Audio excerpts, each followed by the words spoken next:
Welcome back to ZNGP today. What looked like a disaster at lights out turned into another statement win for Marc Márquez. After botching the start of the Italian GP sprint, the 8-time world champion launched a furious recovery to take a thrilling victory, his 6th sprint win of 2025, and stretch his title lead to 35 points heading into Sunday. At his home race, under the Tuscan sun and with Ducati red filling the Mugello grandstands, Francesco Bagnaia hoped for redemption. But instead of a 6th consecutive victory on Italian soil, Pecco was left nursing frustration, finishing 3rd in a sprint where last year's time would have comfortably won. After a commanding performance on Saturday, Álex Marquez arrived at Mugello brimming with confidence, only to watch his brother Marc Márquez snatch victory in Sunday's sprint. Undeterred, Álex believes there's room to challenge the championship leader over a full Grand Prix distance, so long as strategy and tyre management fall into place.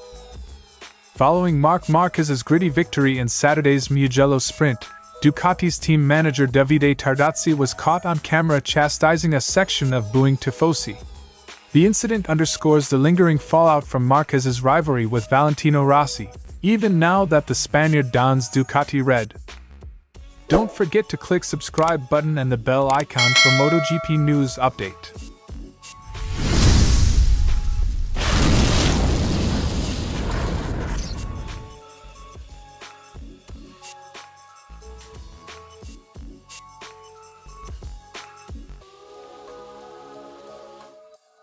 Lining up for his 100th career pole, Marquez was the clear favorite at Mugello.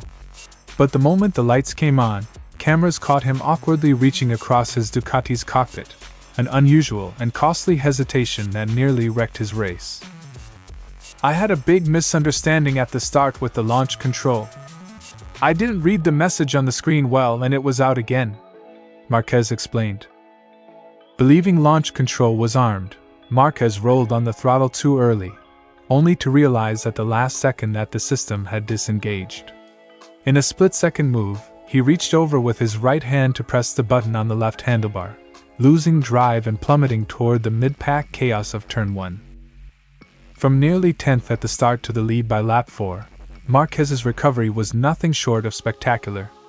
With clinical precision, he picked off one rival after another, timing his attacks perfectly into Mugello's sweeping curves and elevation changes. "Luckily, in those 3 corners I was in the correct moment, in the correct line to already be behind Pecco and Álex." Positioned in the slipstream of Bagnaia and Álex Marquez, he surged forward just as the front group settled into rhythm. Once in the lead, he controlled the pace, defended his line, and extended the gap to win by 1.4 seconds. Coming into Mugello, Marquez expected a fight. With Álex showing consistent speed and Pecco typically stronger on Sundays, Marc's mindset was to defend and not lose points. Instead, he extended his lead, sending a clear message that even mistakes can't derail his title hunt.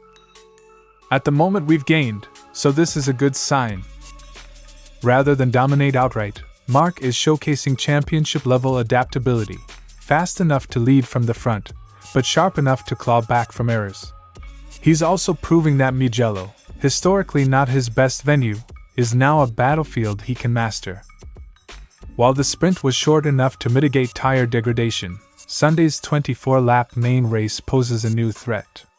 With track temps over 50 degrees Celsius, rear tyre wear could be decisive. The soft has potential, but with the long race and that extreme temperature it will be critical. The decision between soft versus medium compounds looms large. Ducati riders have data across both specs, but Marquez must weigh outright pace against durability, especially if he's forced to chase again. Despite Saturday's mistake, Marquez remains composed and confident, focused not only on results but on smart, tactical execution. "Tomorrow will be a bit more difficult, but I'll try not to repeat the mistake at the start, and then manage the race." With his brother Álex Marquez in peak form and Bagnaia likely to raise his Sunday game, Marc knows the work isn't done. But if Saturday was any preview, a well-managed start might be all that stands between him and another red-letter win. One button press nearly ruined Marc Márquez's Mugello. Instead, it lit the fire for another defiant triumph. With pole position in hand, confidence in race trim, and a title lead growing stronger by the week, Marquez heads into Sunday not just on form, but on a mission. It all began with hope. Second in qualifying, a perfect launch to grab the whole shot, and an ailing Marc Márquez dropping to 7th. It seemed like Pecco's race to lose. But by lap 2, both Marquez brothers swept past him, and the grip issues that have haunted Bagnaia in 2025 came roaring back. I just would like it to give something more to the fans, but I was unable. The others, Marc and Álex, were faster. Bagnaia's statement. Even with clean air and a front-row start, Bagnaia couldn't maintain pace once tire wear set in. His Ducati GP25 suffered severe front-end instability, leading to understeer and limited corner speed, symptoms that have plagued nearly every sprint this season. Aragon had sparked optimism, thanks to a larger 355mm front brake disc improving stability under pressure. But Mugello's lower braking stress ruled out its use, and with it, any perceived gains. It's more or less the same. It's a rewind of all the other sprints where I was third. Despite setup tweaks, the deeper structural flaw remains unsolved. Once the front tire loses edge grip, Bagnaia struggles to attack, defend, or even hold his line, leaving him vulnerable late in races. Adding insult to injury, Bagnaia's 2025 sprint time was over 3.7 seconds slower than his winning time from last year. Meanwhile, Marc Márquez's winning effort on Saturday, 19 feet 31.416 inches, would have been beaten by Pecco's 2024 race by over a second. I was the only one with slower pace compared to last year when I won. It's a shame. While Ducati rivals progressed, Bagnaia's regression is now quantifiable. In a near-identical race format, same tire spec, same number of laps, the 2022-23 world champion found himself going backwards, both in time and championship standing. Bagnaia is painfully aware of the gap, not in raw speed, but in bike behavior once the tires drop. He watches rivals carve lines he can't hold, make passes he can't attempt. I know I can enter faster. I know I can do something that I'm seeing others are doing, but I cannot do it. It's not about courage. It's not about racekraft. It's about a bike setup he can't trust beyond lap 5. Bagnaia feels constrained by limitations he doesn't yet know how to fix, and the pressure is mounting. After Mugello, the gap to Marc Márquez stands at 98 points. To his own Ducati teammate and brother-in-form Álex Marquez, 63 points. That's nearly 4 sprint/GP doubles behind. If I'm not competitive here, there's a problem. Mugello was supposed to be the turnaround. Instead, it's confirmation of a deeper crisis. With nearly half the season gone, Pecco's championship hopes are dangling by a thread, and Sunday's full-length GP could either relight the fire or bury it further. The longer distance of Sunday's Grand Prix offers no comfort. With new tires I feel I can fight. But as soon as the front starts to drop, I have a lot of problems. He's targeting the podium, but even that sounds like a stretch. Fighting off a surging KTM pack and the two Marquez brothers won't be easy if the same front-end limitations appear after lap 6. Bagnaia is hoping for an overnight breakthrough, but admits it's more hope than expectation. Pecco Bagnaia came to Mugello to bounce back. Instead, he left the sprint race with the same demons, a slower bike than last year, and a title fight slipping out of reach. Sunday's Grand Prix isn't just about points anymore, it's about pride, performance, and proving there's still a way back. From second on the grid, Álex spotted Marc's launch control hiccup and pounced, diving inside at turn 1 to lead the early laps.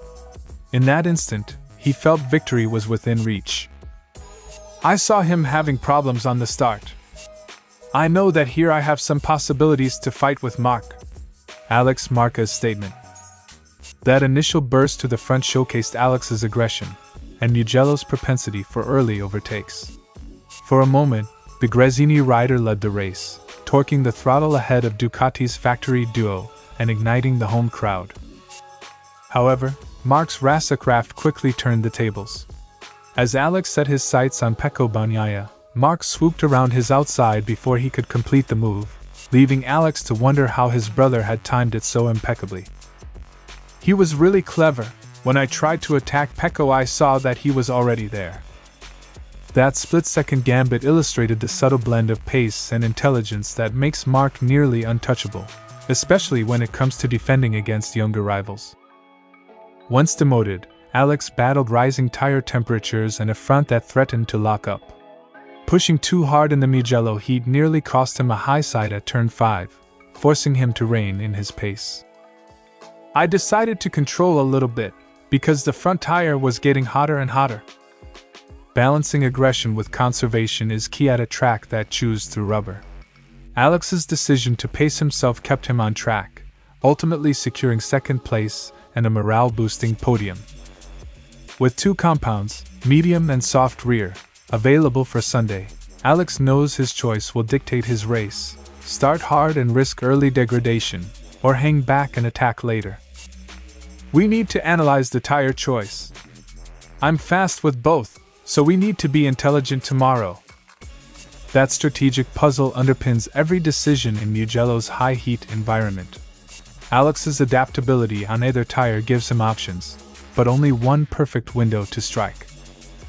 Looking beyond the sprint, Álex understands that a 24-lap Grand Prix demands a more measured approach. He intends to ride within his limits, preserving both rubber and composure for a late race push. I should control the limits. I need to control a little bit there, but I'm happy with today's race. The challenge now is to merge his Saturday's speed with Sunday's savvy, charting a pace that yields podium positions without inviting tire collapse under Mugello's relentless heat. Álex Marquez may have lost the sprint lead, but he found valuable lessons on tire life, risk management, and split-second Racercraft. With Mugello's Grand Prix on the horizon, he's ready to match pace with Marc, armed not just with throttle, but with strategy and self-control.